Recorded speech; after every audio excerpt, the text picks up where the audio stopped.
The phone buzzed once, a single vibration that sliced through the sterile silence of Elena Voss's penthouse office like a scalpel. She glanced at the screen, expecting another quarterly report or a crisis from legal. Instead, the message glowed with an intimacy that made her breath catch. "Hey gorgeous, kids are finally asleep. Doors unlocked. Come over and let me warm you up." Elena's thumb hovered, frozen. The number was wrong, obviously. She'd only saved it hours ago under plumber Liam Harper after he'd fixed the leak in her downtown loft. But the words, they weren't for her. They were for someone softer, someone who knew the weight of a child's sleepy head on a shoulder, someone who laughed at 2 a.m. texts instead of deleting them with clinical precision. She should ignore it. Delete. Block. Instead, her fingers moved on their own. Wrong number. But if you're offering warmth, I'm outside. She hit send before the rational part of her brain, the part that had built Vostek from a garage startup to a billion-dollar empire, could scream abort. 5 minutes later, she was in her Mercedes, tires hissing over wet asphalt, the city lights smearing into gold streaks across the windshield. Her heart hammered like it hadn't since her first investor pitch at 23. She didn't do impulsive. She didn't do flirty. She didn't do single dads with calloused hands and tired eyes. But the address Liam had accidentally sent led to a quiet street in Maplewood, where porch lights glowed like fireflies and the air smelled of cut grass and charcoal grills. Number 47. A modest two-story with a tricycle tipped over on the lawn and a basketball hoop missing its net. Elena parked, killed the engine, and stared at her reflection in the rearview. Her lipstick was perfect. Her blouse was silk. Her life was a fortress of glass and steel. The front door opened before she could knock. Liam Harper stood barefoot in faded jeans and a t-shirt that clung to the kind of muscles earned from lifting toddlers, not barbells.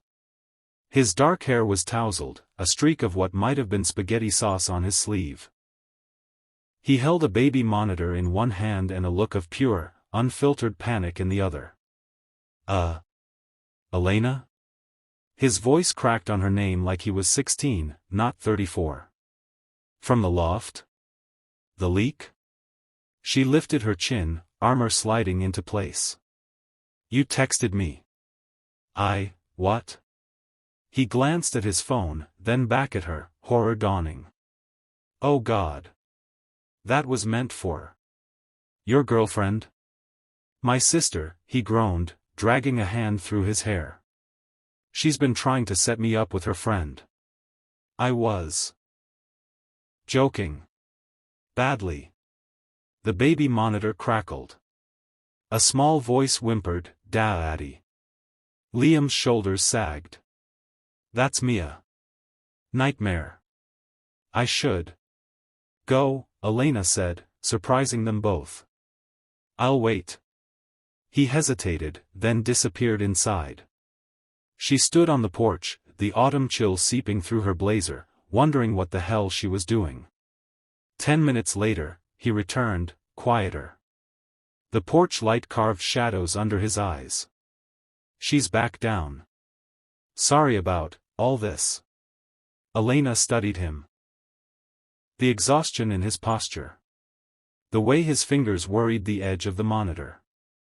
The faint scar above his eyebrow. "I don't do mistakes," she said finally. "But I'm here." He laughed, a rusty sound. "Yeah. You are." They ended up in his kitchen, a cluttered heart of the house with crayon drawings taped to the fridge and a sink full of sippy cups. He poured her coffee in a mug that said "World's Okayest Dad." She drank it black, no sugar, and watched him move with the easy grace of someone who'd memorized every crevice of this life. "So," he said, leaning against the counter. "CEO of Vostek. I googled you after the leak. You're kind of a big deal." "I'm a workaholic with trust issues and a fear of vulnerability," she corrected. "The headlines leave that part out." He smiled, and it reached his eyes, hazel, flecked with gold. And I'm a widowed dad who hasn't had a date in 3 years. My daughter thinks Netflix and chill means watching Bluey with ice cream. Elena's laugh startled them both. It had been years since she'd made that sound. They talked until the coffee went cold. About his wife, Sarah, gone 2 years now to a drunk driver. About Mia, 4 years old, obsessed with dinosaurs. About Elena's mother, who'd raised her alone in a trailer park, teaching her that love was a liability. At 3 a.m., Liam's head nodded. Elena caught the mug before it slipped from his fingers. You should sleep, she said softly. He blinked at her, bleary. You could, crash here. Couch is yours. I'll take the floor. She should have left. Instead, she followed him to the living room, where he tossed her a blanket that smelled like fabric softener and little kid shampoo. She woke to sunlight and the patter of tiny feet. Mia stood over her, thumb in mouth, staring. You're pretty, the child announced. Like Elsa, but with black hair. Elena sat up, disoriented. Her blouse was wrinkled. Her hair escaped its bun in rebellious curls. Liam appeared in the doorway, hair damp from a shower, holding a spatula. Pancakes? And just like that, the impossible happened. Over the next weeks, Elena found herself driving to Maplewood after board meetings, trading Louboutins for sneakers, learning the difference between a T-Rex and a Stegosaurus. Liam taught her how to make dinosaur-shaped pancakes. She taught him how to negotiate with venture capitalists. But the challenges came fast. First, the tabloids. Was slumming with blue-collar dad? The photos were grainy, her leaving his house at dawn, his hand on her back. Her board panicked. Stock dipped. Investors whispered about distractions. Then, Mia's nightmares worsened. She'd wake screaming for mommy, clutching Sarah's old sweater. Liam's guilt was a living thing, gnawing at him. I'm failing her, he confessed one night, voice raw. She needs more than I can give. Elena, who'd never changed a diaper, found herself rocking Mia at 2 a.m., singing off-key lullabies she Googled on her phone. The breaking point came at Vosteka's annual gala. Elena had invited Liam and Mia, her first public acknowledgement. She'd bought Mia a tiny velvet dress. Liam wore the suit he'd worn to Sarah's funeral, tailored to fit. But midway through her keynote, a rival CEO cornered Liam in the ballroom. So you're the plumber keeping our ice queen warm? The laughter that followed was cruel, cutting. Liam's face went white.